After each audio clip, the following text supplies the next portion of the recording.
Hello friends, welcome to English Literature. Friends, we are going to start 7th class NCERT friends.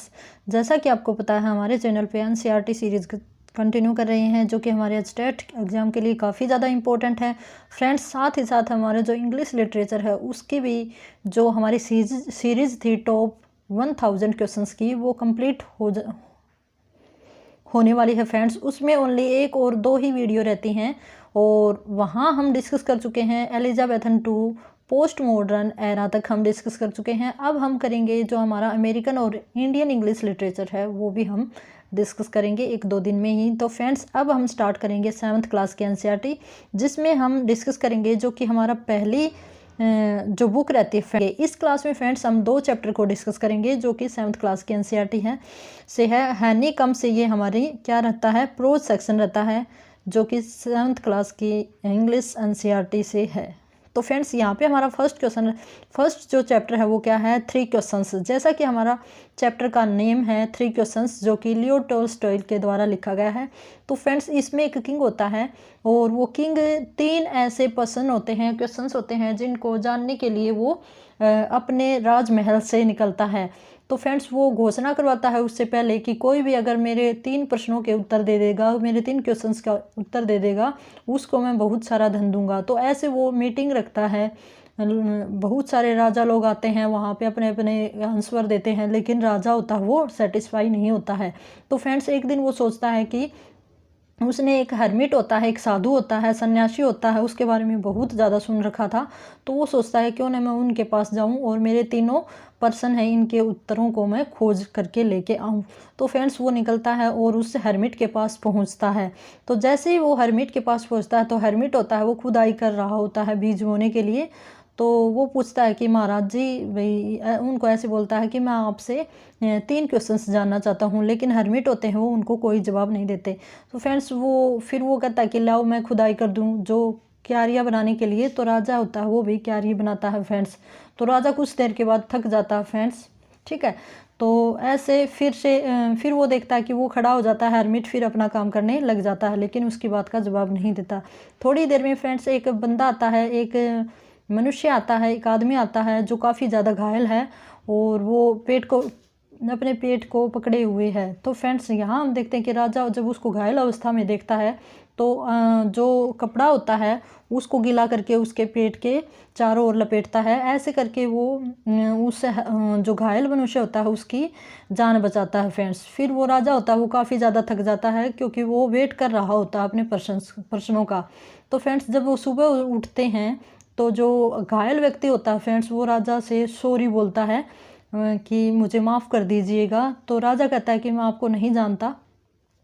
तो friends वो कहता है कि आप नहीं जानते लेकिन मैं आपको जानता हूँ कि आपने मेरे भाई की युद्ध में हत्या कर दी थी और मैं अब उसका बदला लेने के लिए आपको मारने के लिए आपके महल में गया था, लेकिन जो आपके वॉचमैन जो आपके पहरेदार हैं उन्होंने मुझे ही घायल कर दिया। अब मैं उनसे किसी तरह बच निकल के यहाँ आया था लेकिन आप इतने अच्छे हो कि आपने मेरी जान बचाई है। अब मैं अपना जीवन आपको समर्पित करता हूँ।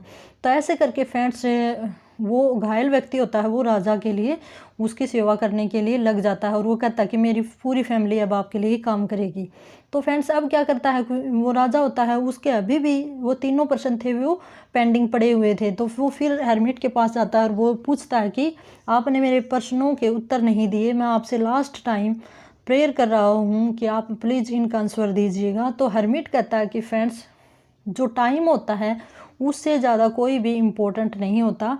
जो आपने 3 क्वेश्चन पूछे थे, जो राजा का पहला क्वेश्चन था फ्रेंड्स वो था कि किसी भी कार्य करने का समय कौन सा समय सही होता है। दूसरा जो प्रश्न था वो था किन लोगों की बात सुननी चाहिए और तीसरा जो प्रश्न था वो था कि सबसे महत्वपूर्ण इम्पोर्टेंट वर्क है वो क्या है ज़िंदगी में।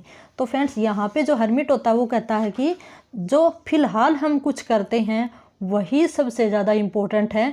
अब आपके लिए अगर हम बात करें तो जो सबसे इम्पोर्टेंट कार्य था फ्रेंड्स वो क्या था कि आपने क्यारी बनाई मेरे लिए और अपना टाइम दिया।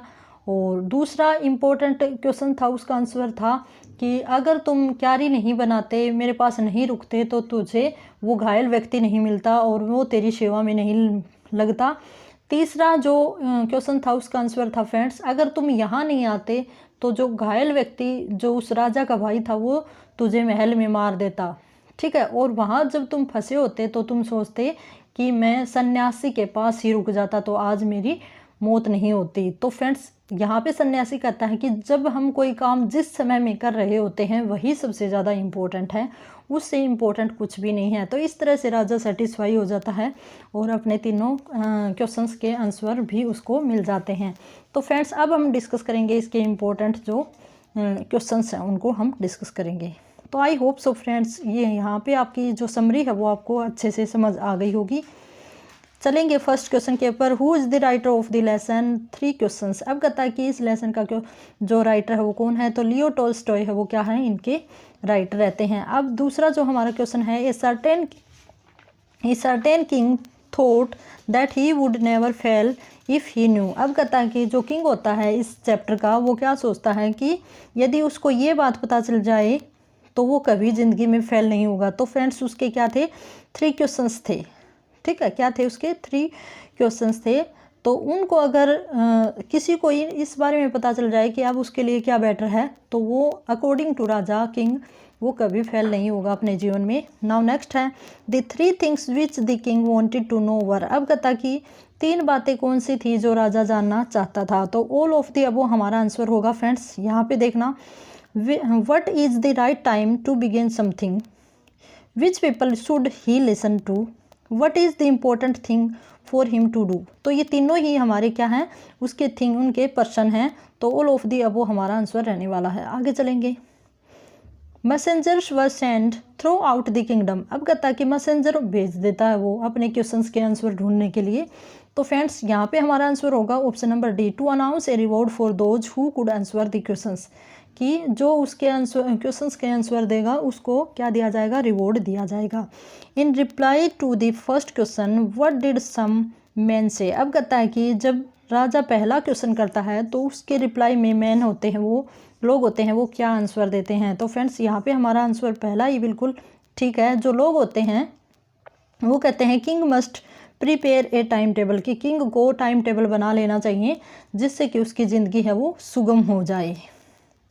आगे चलेंगे, the king did not give any reward because. अब कहता है कि किंग होता है वो उनको कोई भी रिवॉर्ड नहीं देता। क्यों नहीं देता फ्रेंड्स, क्योंकि वो सेटिस्फाई नहीं था। तो यहाँ पे ऑप्शन नंबर बी रहेगा हमारा करेक्ट। आगे चलेंगे, what did the king decide to seek the answer to his questions. अब कहता है कि किंग होता है क्या डिसाइड करता है अपने क्वेश्चंस के आंसर जानने के लिए। तो फ्रेंड्स यहाँ पे किंग होता है वो ऑप्शन नंबर 1 हमारा करेक्ट रहेगा, decided to seek the advice of a certain hermit. वो उस हर्मिट से उसने डिसाइड किया कि वो हर्मिट से एडवाइस लेगा कि कौन से सूटेबल आंसर रहेंगे इन क्वेश्चंस के। The hermit was widely famous for his. अब कहता है कि हर्मिट होता है वो किसके लिए फेमस होता है। तो friends option number D C रहेगा हमारा करेक्ट, विजडम। आगे चलेंगे, where did the hermit live. अब कहता है कि हर्मिट होता है वो कहाँ रहता है। तो हर्मिट होता है फ्रेंड्स वो फॉरेस्ट में रहता है। तो ऑप्शन नंबर बी रहेगा हमारा correct. Why did the king put on ordinary cloth. अब कहता है कि जो किंग होता है वो ऑर्डिनरी क्लॉथ्स क्यों पहन लेता है। तो फ्रेंड्स हम देखते हैं कि जो ऑप्शन नंबर हमारा 3 रहेगा वो वेरी वेरी करेक्ट रहेगा। The hermit saw no one but simple people. ठीक है, क्योंकि वो देखता है कि हर्मिट होता है ना फ्रेंड्स वो भी बिल्कुल सिंपल होता है। ठीक है फ्रेंड्स, और इस तरह से हमारा ये चैप्टर कंप्लीट हुआ। और अब हम चलेंगे हमारे सेकंड के चैप्टर के ऊपर जो कि हमारा नेम है ए गिफ्ट ऑफ चप्पल्स। तो फ्रेंड्स ये भी एक स्टोरी है, काफ़ी अच्छी स्टोरी है बच्चों की।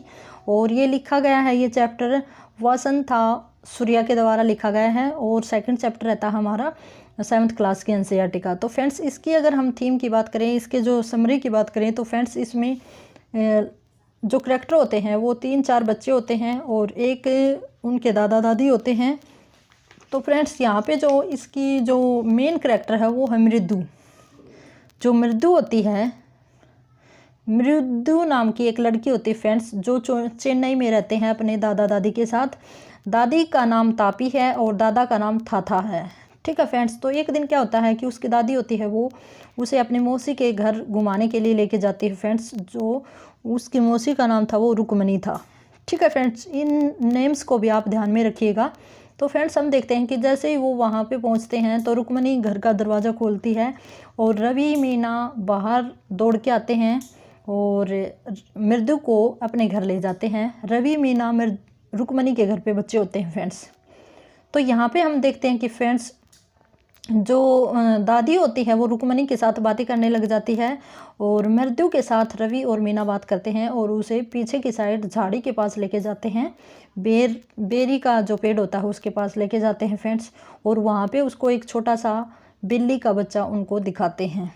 ठीक है फ्रेंड्स, जो नारियल के जो वो होता है ना, डबरी होती है नारियल का, क्या बोलते हो आप, ठीक है, तो उसमें वो दूध पी रहा होता है। नारियल के जो डबरी होती है ना मजबूत, जो कटोरी की शेप में बन जाती है, तो उसमें दूध पी रहा होता है। तो फ्रेंड्स वो बातें करते हैं इस बारे में कि वो रवि और मीना उसको बताते हैं कि ये जो चेन्नई का जो महेंद्र वर्मा पल्लव वंश से रिलेट करती है, ये जो बिल्ली होती है ये महेंद्र वर्मा पल्लव वंश था उससे रिलेट करती है। और वो कहते हैं कि आप इसको महेंद्रन बोल सकते हो। क्यों बोल सकते हो? क्योंकि इसके वंशज हैं वो महेंद्रा पल्लव हैं। और आप इसको ये भी बोल सकते हो कि MP पुनई भी आप इसको बोल सकते हो। ये बात करते हैं रवि और मीना, किससे कहते हैं? मृदु से कहते हैं। तो फ्रेंड्स यहाँ पे एक और कैरेक्टर होता है फ्रेंड्स जो कि म्यूज़िक सीख रहा होता है। उस कैरेक्टर का नाम लाली है जो सितार बजाना सीख रही होती है अपने गुरु से। ठीक है फ्रेंड्स, तो यहाँ पे भी बात करते हैं तो जो मृदु होती है वो विश्वास नहीं करती कि बिल्ली भी कभी महाबलीपुरम या ऋषि जैसे वंशज की हो सकती है। लेकिन वो कहते हैं कि प्राचीन टाइम में जो मिस्र देश है, इजिप्ट है, वहाँ पे लोग बिल्ली की पूजा करते थे और ये बिल्ली उसी वंश से है। ठीक है, तो इस तरह से भी बात करते हैं फ्रेंड्स। फिर आगे हम देखते हैं कि जो लाली होती है वो सितार बजाना सीख रही होती है। उसके जो गुरुजी हैं वो गंजे हैं और धोती, चैन, अंगूठी वो पहने हुए हैं, ऐसे उसकी बताई गई है फ्रेंड्स। हो सकता है ऐसे करके क्वेश्चंस पूछ लिए जाएं।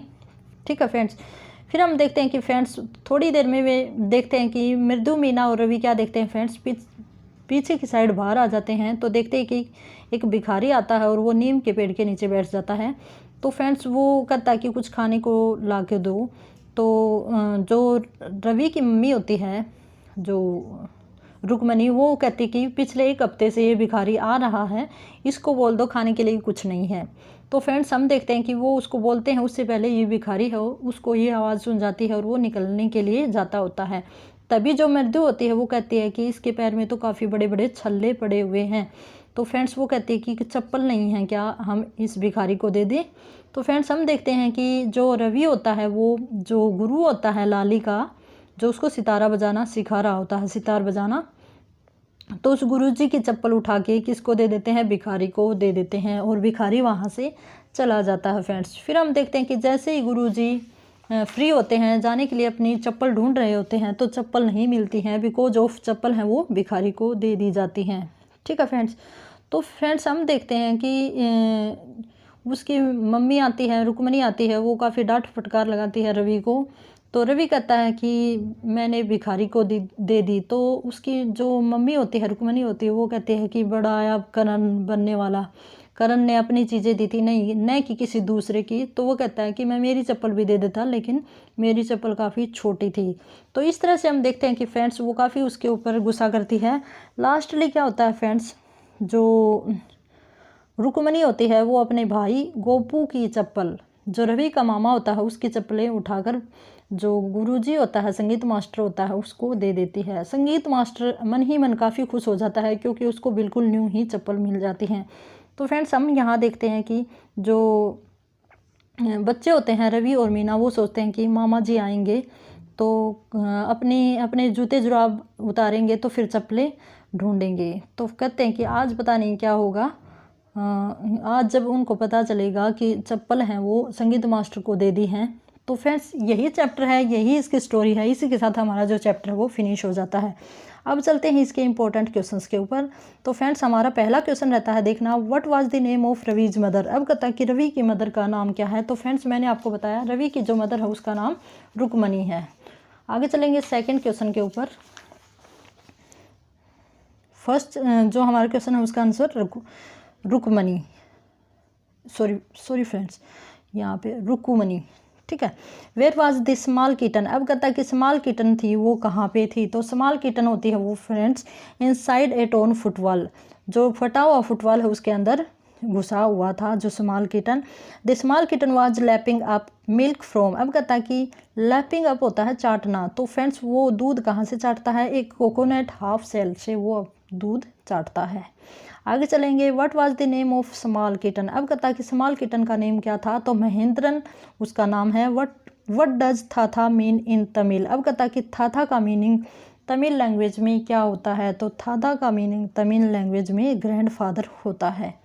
आगे चलेंगे नेक्स्ट क्वेश्चन के ऊपर friends, to which dynasty did the cat Mahendran belong to, अब कहता है कि जो कैट होती है अकॉर्डिंग टू रवि वो किस डायनेस्टी से बिलोंग करती है, तो फ्रेंड्स यहाँ पे ऑप्शन नंबर ए रहेगा बिल्कुल ठीक, पल्लव डायनेस्टी से वो बिलोंग करता है। Who was learning to play violin, अब कहता है कि वायलिन को कौन सीख रहा होता है बजाना, तो फ्रेंड्स लाली होती है वो वायलिन बजाना सीख रही होती है। If Paati comes to know that the children have a cut what will she do, अब कहता है कि फ्रेंड्स यदि जो पाती होती है जो दादी होती है उसको अगर ये पता चल जाए कि बच्चों के पास कैट है तो वो क्या करेगी, तो फ्रेंड्स यहाँ पे हमारा आंसर होगा option number A, she will leave for Paddu's mama's house, वो क्या करेगी फ्रेंड्स, जो मृदु होती है उसको वापस ले जाएगी, जो पादू होता है पादू मामा के घर के अंदर ले जाएगी। ठीक है फ्रेंड्स, इस तरह इसमें दिखाया है, वैसे चैप्टर में तो ऐसा कुछ मेंशन नहीं किया है। आगे चलेंगे, what was the small kitten doing, अब कहता है कि स्मॉल किटन है वो क्या कर रहा होता है, तो फ्रेंड्स हम देखते हैं कि स्मॉल किटन होता है म्यूइंग होता है, म्याऊं म्याऊं करना। There came a wail from the gate whose wail was it, अब कहता है कि वेल होता है चीख, तो फ्रेंड्स कहता है कि जो गेट होता है उस पर से किसकी चीख सुनाई दे रही होती है, तो बैगर की चीख सुनाई देती है। Under what tree the bagger spread his upper cloth, अब कहता है कि किस पेड़ के नीचे जो भिखारी होता है वो अपर क्लॉथ बिछाए हुए होता है, तो फ्रेंड्स वो जो ट्री था वो नीम का ट्री था, तो ऑप्शन नंबर ए रहेगा हमारा करेक्ट, नीम ट्री। तो इसी के साथ हमारे 2 चैप्टर कंप्लीट हुए फ्रेंड्स। आगे की क्लास में हम नेक्स्ट 2 चैप्टर को डिस्कस करेंगे फ्रेंड्स, और जो हमारी 6th क्लास के एनसीईआरटी है फ्रेंड्स उसके चैप्टर थोड़े से बड़े बड़े हैं, तो हो सकता है वो एक क्लास में हम 1-2 न कर पाएँ, एक ही चैप्टर को डिस्कस करेंगे। तो friends have a good day and best of luck.